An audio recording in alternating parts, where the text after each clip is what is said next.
How's it going, everybody, with another video? Today we got the Apocalypse has a VIP section. Now, I saw Joe Bartolozzi react to this video. Again, I don't really copy his videos. I just see what's, good videos to react to. I love that guy. He does amazing reaction videos. I also will be putting the original video down in the description if you guys want to go check that out. But yeah, I've noticed a lot of times when we see bunkers, they're really nice. Especially, there's this one specific one that there were just thousands of videos on this one specific bunker. If you guys don't know what I'm talking about, it's this one. Here's a picture. It's got I don't know, 12 levels to it, which is crazy. I think it's made for an ending of the world, for 100 people. I think that's what it's made for. I'm not sure. But yeah, if you guys do enjoy, like and subscribe. I also know I haven't been uploading that much, but you guys have been slamming these videos recently. The last two videos have been doing really well, so I appreciate that. If you guys do enjoy, again, like and subscribe, and let's get straight into it. Me, New Year's Eve 1999, hopped up on Shirley Temples, waving at my uncle's camcorder like a little maniac. But behind this wholesome family moment, I heard a lot of the adults whispering about Y2K. Y2K. Y2K. Will the Y2K computer bug bring about Armageddon? Flashlights, batteries, sleeping bags were flying off the shelves. The end of the world as we know it. I remember thinking, why are we here if the world is supposed to end? It introduced me to a thought I think we've all had. If things really fell apart, what would we even do? What's the plan? Y2K reintroduced a Cold War era prepping mindset to a lot of people. But prepping was still looked at as something for the fringe. It was niche, conspiratorial, DIY, kind of a punchline. We are facing a communist overthrow. Fast forward to today, and we've been through a lot.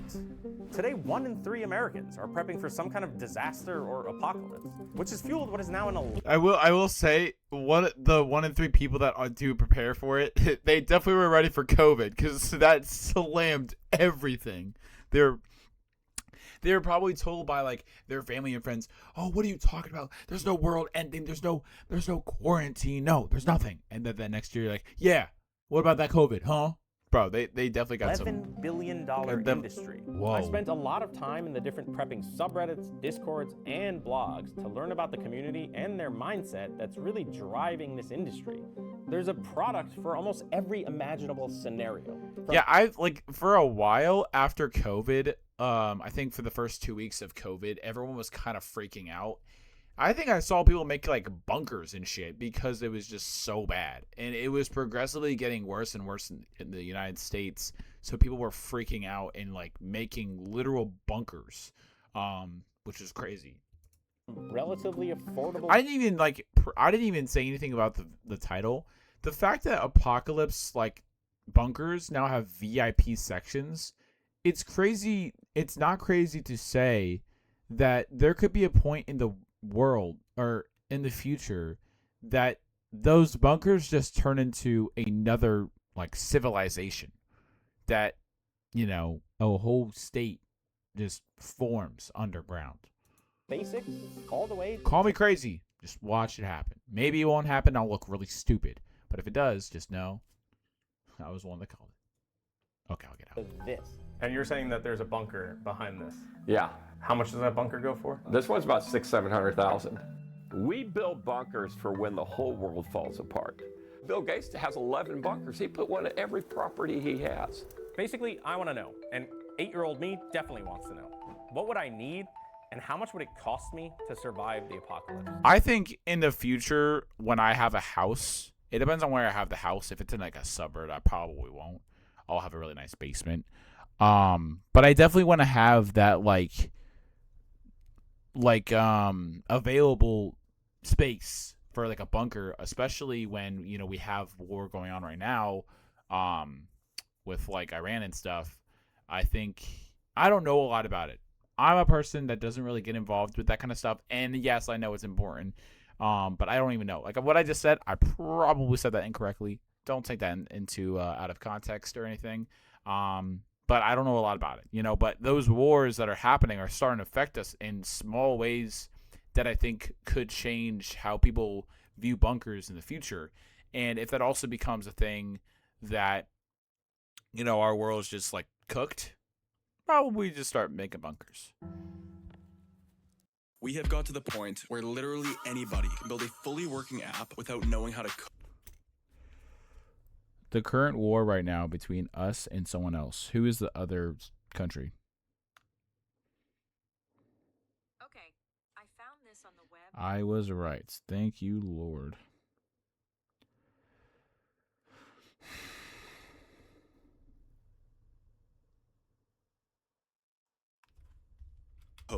This is base 44. Yeah, when you're starting off, you definitely want to keep preparedness simple. Also, people, when you have a MacBook, get one of those camera protectors. I even have one on my webcam.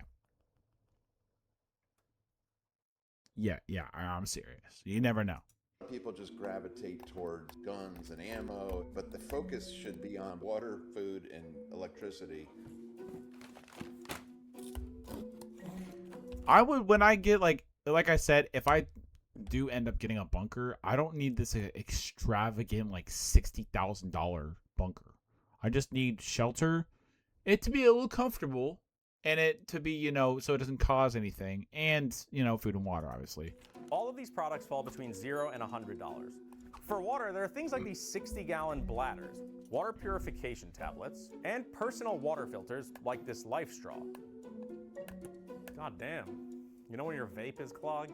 For food, I can Okay, that's crazy. of course buy big bags of rice, beans, grains, or other foods with a long shelf life, but we're sticking to products made specifically for disaster. I love that the guy that's talking about apocalypse and health reasons so that you can survive is talking about a clogged vape. That's great. Preparedness, and that means emergency food buckets. Okay, I feel entirely That's $100? misled by ReadyWise and the marketing of this food bucket. The packaging says just add water. Bring to a boil, stirring often, and simmer for 15 to 20 minutes. So let's look at this through the lens of a apocalypse. How am I boiling water for 15 to 20 minutes? Now I have to build a fire?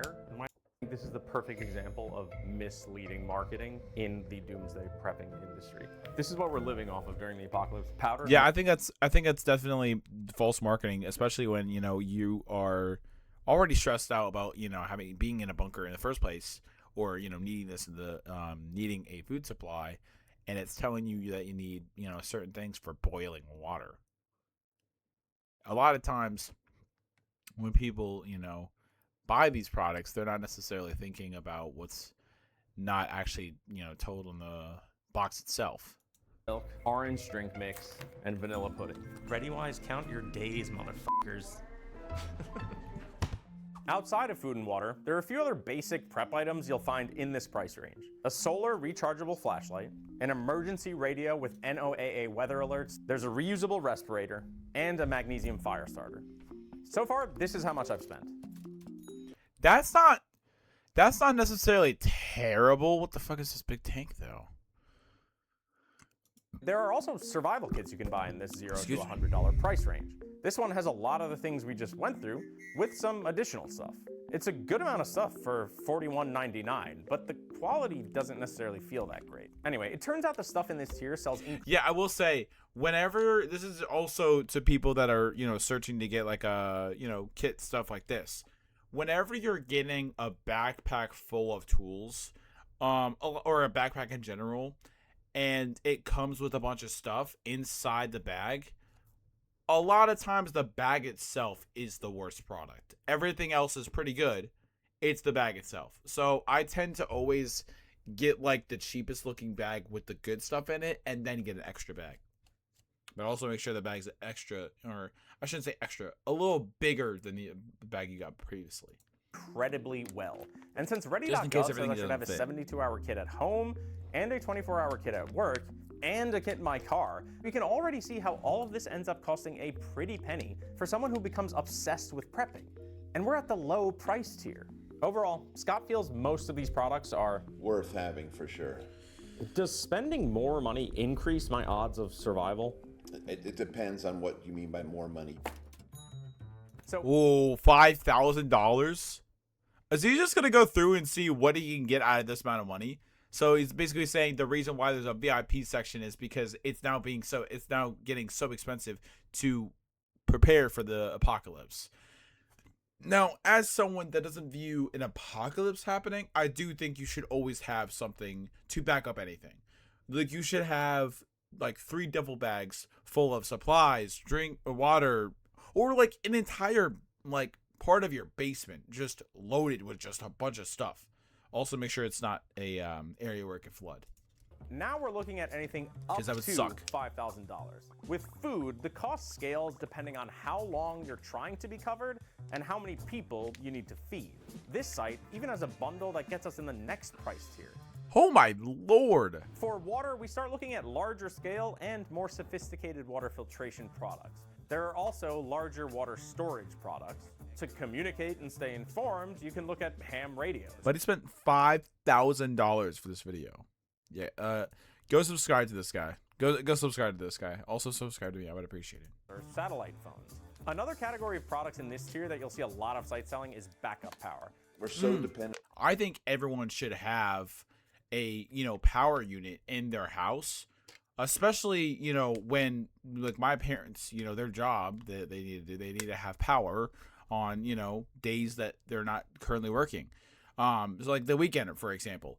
Last week, my power at home like completely shut off for like 3 days. It was like from Friday night until like Sunday afternoon. Everyone should have a generator to power their home for that amount of time, just in case they need something, especially when there's an emergency. I remember seeing this video on TikTok. Don't flame me, about this kid had like a respirator and the power went out, and then he just almost died because there was no power. You need to always have backup power. On electrical, and the grid is kind of fragile. Most people don't do well after a few days without electricity. A company called Jackery makes a ton of different power stations, generators, battery packs, I solar think panels to recharge them all. In this tier, you'll also find a big market for higher-end 72-hour survival kits. Beautifully organized, I'll tell you that much. This is a multi-tool. Bigger bag that makes it a lot easier for organizing and keeping everything safe. Mask. Is this another shovel? I don't know. I feel like buying some of these things individually might make more sense than dropping $229 on this kit. When I bring up my 72-hour kit to Scott, it becomes clear that I'm thinking like a beginner, just gravitating towards a simple one-size-fits-all solution that's been really well. That's how everyone is. They go for, well, if it's expensive, it's going to be perfect. Not necessarily. Sometimes when you spend, a cheaper amount on certain things, it's going to last you a long time. I had a pair of sunglasses, Ray-Ban glasses, right? That I was like, you know what? I want a nice pair of glasses for a while. They scratched in my pocket so easily. Like, I understand, glasses are very fragile, but they scratched within like 3 seconds and they weren't even touching anything. I had them in my pocket. No phone, no wallet, nothing. Just straight my glasses, and they got scratched. I had a pair of glasses from Temu that are still in my car that are perfectly fine. Yeah. Packaged and marketed. I do not like the pre-made kits. I think people should build their own. I believe the 72 hours is a few years ago. It's really a week. Recently in our area, Hurricane Helene came through and just wiped a lot of people out. FEMA couldn't put a dent in it. Once you start spending more than $5,000, things start to get a little hazy. And not like, oh shit, go get the gas masks hazy. Hazy as in parts of the industry get hard to read. Let me show you. A whole house generator, for example. Drive through suburbia and you'll see a lot of houses with them. Installing a Generac on your house could easily run you 15 grand. Or whole house water filtration. Something like a Culligan system could easily run you up to 10 grand. Wow. Depending on where you live, you could install motorized hurricane shutters or impact-resistant windows. See, this is the problem. Like, I would never want to do this. Like, but this would be the only precautions I would take if I wanted to live in this place really bad. Because, like, when you move to a place like this, you have to be ready, and you most likely have to buy this stuff. If you're somewhere prone to flooding, you could have floodgates or even a custom engineered seawall if you live by a body of water and have the dough. If you live somewhere with wildfires, you could get ember resistant vents, fire resistant siding, or roof shingles. If you're somewhere with earthquakes, you could get a seismic retrofit for your house or a base isolation system, which could really cost you a pretty penny. All of this stuff would increase the value of your See, how would you even get that though? Because that's a lot of pools. Jesus, this is like Florida's thing. Like, how would you even like have someone put that together for you? I want a stabilization for earthquakes in my house. Like, bro, who's gonna do that for you? Home, and some of it could even reduce your Even if they do that for you, it's probably not gonna be done well. insurance premiums. So some of the prepping in this tier blends right into home improvement or fortifying your home. But if we're talking about the worst case scenario, end of days, the collapse of normal day-to-day life, the prepping subreddits refer to this as shit if hits the fan, or Teotwaki, the end of the world as we know it. In that situation, most of these things wouldn't necessarily be helpful. A whole house generator is tied to propane or natural gas. In an apocalypse, you'll eventually run out of fuel. So you have to buy bigger and more robust solar and battery systems than we saw in the previous tier. And your local water treatment facility isn't going to be up and running, so your whole house water filtration system is going to be useless. If you're prepping at this level, you probably have very little trust left in the government, infrastructure, or even your neighbors. And that can send you even further down the rabbit hole to the point where you want to isolate. I've read that Zuckerberg, Sam Altman, Mark Andreessen, Steve Huffman, and Reid Hoffman all allegedly have doomsday bunkers, which definitely pushes us to the next price tier. These days, digital preparedness can be just as important as physical. A lot of emergencies don't start with explosions, they start with a keyboard.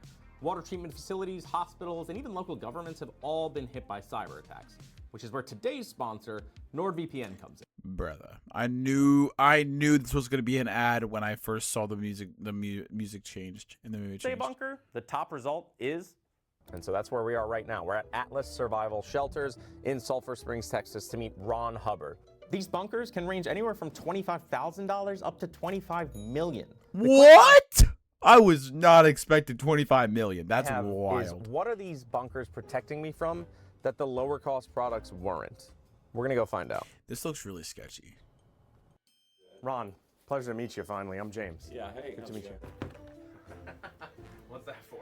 I'm gonna have my own line of swords. It's a zombie sword for chopping your way out through zombies.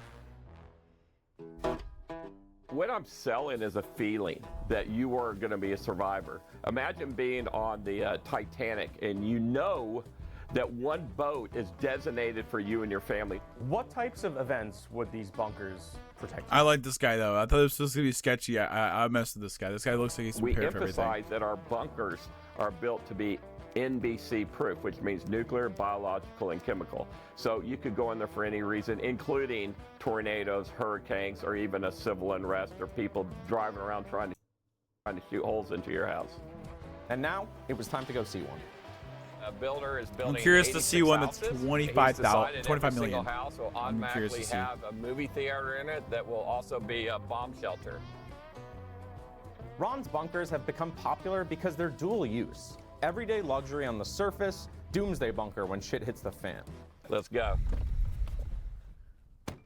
Okay, so Ron had told me we were gonna see a finished $700,000 bunker, but unfortunately, that's not the case.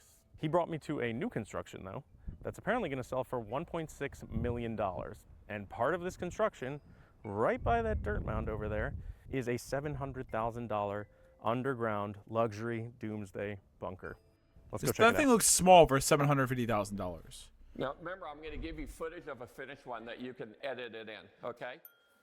This one's got 9-foot ceilings. This is the stage that will go back in that corner. This is a gun cabinet. It's a remote control gun cabinet. This will come down. It's got a roll shutter. So this is a bunker man cave movie theater. This is the escape tunnel. This way, if the person in the bunker feels like they're worried about being trapped in the bunker, it gives them a secondary means of egress. What we have here is a full kitchen. You got room for a full-size fridge. You got granite counters, stainless steel microwave, stainless steel sink, plenty of cupboards, and overhead shelving. Okay, so this is the one and only bedroom in here. There will be. This looks so much bigger compared to what I saw outside of it. The system will be mounted in this room. There's also a I'm gonna need to see like 2 more bedrooms for it to be $750,000. closet with access to the plumbing and all the water tanks. Custom-built bunkers like the one we just saw is only one part of Ron's business. He also sells prefab bunkers that are made at his headquarters and then installed on site. Okay, this is a 72,000 square foot factory that does all the welding, fabrication, finishes out the interiors of the bomb shelters. How profitable is this business? It sounds really performative to me to say, but like I feel like there is definitely some people that would want bunkers, but I also have to take into account there's people that would not want to buy this, especially if they live so far away. Because let's say this is in like Kansas City, right? I would not want to buy it from here if I was in like California. I would want to buy it if I was actually in Kansas City. So there would have to be a lot of people wanting to get a bunker in this state. All right, this is a prefab bunker here at the Atlas facility. Not too bad. How would you describe your customer? I get a lot of people that are 55, 60 years old. They just sold their company. They want to buy a ranch in Texas, and they want to have a secret bunker with a secret passage. Whoever's sitting in the White House affects the sales. So Trump is absolutely horrible for business because the customers that buy the bunkers, a lot of them are Trump supporters, and they feel safe with Trump in office. And he's not afraid to name drop. For Zuckerberg, for an example, it's not really any bigger than what I'm doing for the Tate brothers right now. I'm building them a 2,300 square foot bunker in Romania. I just sold a bunker to one of Trump's right-hand people. I did 2 bunkers for one of his Okay, so this is how he gets his profit. Now, I was completely wrong. My apologies. cabinet members 6 months ago. Throughout this time that I've been here today, Ron's phone has been ringing off the hook. So clearly, he's very busy. Yeah, hello? Hello? Atlas is Ron. We make bomb shelters. You go down there and make love in it? Yeah, Atlas. Atlas is Ron. But what I'm going to show you here is my magnets. Last year I did 340 days in hotels. So it means I spent 25 nights in my own bed. But that is what In a year, you spent barely a month in your own bed. the job calls for. So my clients call, I travel. Overall, this is a very impressive business that Ron has built. He might be a little out there, but whatever he's doing is working. Beyond bunkers, there are a slew of other very expensive doomsday solutions in this price tier. High security compounds, remote land with airstrips, armored vehicles, $25 million bunker memberships. There's a company called Safe that engineers some of the most impressive stuff you'll see in this space. Like a fortress in America that has a moat with cannons that can shoot flammable liquid onto the moat to light it on fire. The compound has multiple tunnels leading in and out, and one of them can be activated to basically act like a No, this is definitely going to be a house for like Jeffrey Epstein. He's secretly alive, guys. giant microwave. Wild stuff. All right, well, that's the end of the day with Ron, and that was quite the experience. Let's just say I'm not surprised the guy that's the king of luxury doomsday bunkers operates the way he does. It's hard for me to say what my takeaways are. I'm kind of torn, to be honest. Obviously, Ron makes a compelling case for bunkers, but Scott sees things differently. I'm not a pro bunker guy unless they are for tornado shelters. They require constant attention, maintenance, intervention. Bunkers are easy to disable as well. If somebody finds your bunker, you're not getting out of it. They're not where you should spend your money when it comes to preparedness. So why do you think people buy them? Oh yeah, this is the really famous. Spend ridiculous amounts of money. Wait, this is the guy that made it? Because they have ridiculous amounts of money to begin with. Yeah, this is like the really popular like not tornado, like a apocalypse. You've opened up shelter. a big can of worms here, James. There's that. So to bring it back to my core question, how much do you think it would realistically cost me to survive the apocalypse? About $1 million. No, I'm just kidding. So I don't think I could throw a dollar amount at surviving. I would say probably like it depends on also how you want to live. If you want to live, you just want to survive, I would say $75,000. If you want to live comfortably, $250,000 maybe. I would say $500,000 to $250,000. That's what I would think. The apocalypse. So let's come up with a realistic scenario on how much it would cost to mitigate against that. Can we do that? My follow-up was, is that even a fair question? Okay. I do believe that you should prepare, that everybody should prepare for the scenarios that you've already seen happen in your life, the likely scenarios. So it looks like no amount of money will truly save me or you in an apocalypse or doomsday scenario. It might buy you time, it might make things a little more comfortable, but there's no product, bunker, or system that guarantees survival when everything completely falls apart. If I got everything I wanted plus a bunker, this is how much I would have spent. Oh my lord. Overall, I think the industry has seen so much growth because there's been a convergence of disaster preparedness and doomsday prepping. Disaster preparedness is backed by governments, insurers, and utilities. It's boring, practical. Doomsday prepping has always been culturally fringe. It's individualized. But climate disasters are more frequent, power grids are less reliable, insurance is retreating. Yeah, that's another thing. With power grids, like, it's 2026. We should not be having that many power outages. Now, I will say, you know, our population's growing, so there's more electricity that needs to go around. But still, we should not be having as many problems. Certain areas. The pandemic was a wake-up call, and governments are increasingly telling people to be more self-sufficient in an emergency. Now there's a middle ground made up of average people like you and I who don't want to rely entirely on institutions, but still want to be prepared for when something goes wrong. How far someone goes and how much they're willing to spend is defined by how likely they think that disaster they're prepping for is, or how paranoid they are about it, if it's more on the extreme side. And yes, there are definitely companies and products that take advantage of escalating fear and paranoia. Like I will say, I'm just gonna stop it here. But a great video. Honestly, it's crazy to see that, you know, you would think that money could solve a lot of your survival skills or, you know, survival chance, especially in an apocalypse. And now seeing that there's probably not a lot that you could do, especially if an apocalypse happens, for you to like survive for a long time, it could just buy you time. But if you guys did enjoy, like and subscribe. Great video again. You go subscribe to this guy. But yeah, I do apologize for, you know, not posting recently. I will get better at that. I